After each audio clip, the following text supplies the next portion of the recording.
This is a reading of A Community Park. It was Friday, and as she walked home from school, Samara thought about what she would do that weekend. Everyone would be at the fundraiser for the new sports equipment at the high school on Saturday. As she was trying to remember if any good movies were coming out this weekend, she noticed a group of kids playing tag.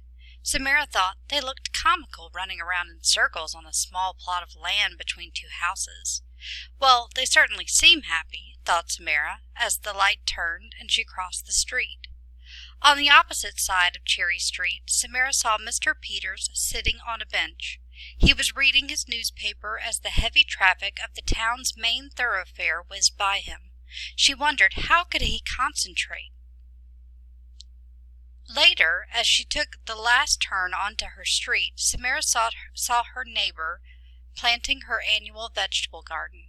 Every year Mrs. Yang grew eggplant, cucumbers, and bok choy, because that's all she had room for. "The garden looks good so far, Mrs. Yang," Samara called. "Thank you, dear," Mrs. Yang said. "You know, if I had room, I would plant enough vegetables to feed the entire neighborhood. My mother had a garden that was 1 square acre when I was a little girl in Korea." As Samara nodded and waved goodbye, she started thinking about what she had seen on her walk home that day. She realized that Pine Grove did not have any open public spaces where everyone could go to relax and enjoy nature. The only unused space was a vacated plot on Cedar Avenue that was completely overgrown. Suddenly, Samara had a great idea. She decided to spend her summer campaigning for a new community park. The only problem was that she had no idea where to start. That evening, she went to the library and learned about what she would need to do in order to get the idea in front of the town zoning board.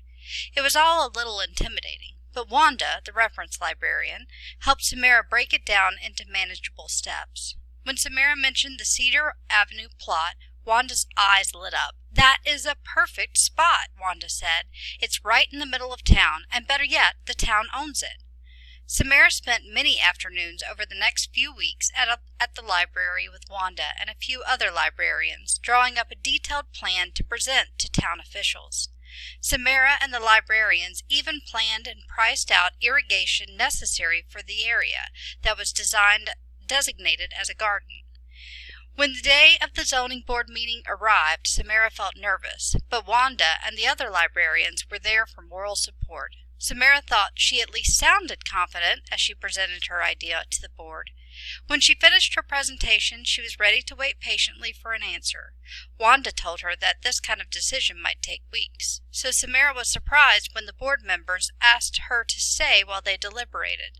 The president of the board explained that Samara's presentation had been the last order of business for the day, and he wanted his board to be able to agree on one thing before they left. After about 15 minutes, Samara was informed that the community park had been approved. Samara had been telling her neighbors and friends about the park from the moment she thought of it, and it seemed as though everyone wanted to be a part of making her vision a reality. As soon as her idea was approved, Samara called a meeting for anyone interested in collaborating. At the meeting, residents voted on what would be included on the land: a play set for young children and one for older children, a swing set, several park benches, and a dog run. It was also decided that there would be a cooperative organic vegetable garden and an herb garden at the north end of the park. Residents agreed that Mrs. Yang would manage the gardens. At Wanda's suggestion, Samara asked a representative from a nearby horticultural society to come and advise the group on the design of the park, the best native shrubs to plant, and where to put them. Samara also asked local businesses to sponsor the park by the square foot so that the community would be able to afford equipment and plants. Surprised by the response, Samara went to the bank to open an account where the surplus would be saved for the next spring. In a few weeks' time, the space had been cleared and residents were beginning to roll out sod and plant new vegetable plants and summer flowers. By midsummer, the community was able to enjoy the new peaceful space. Samara was happy to have been part of creating not only a beautiful space, but a common area where residents could come together.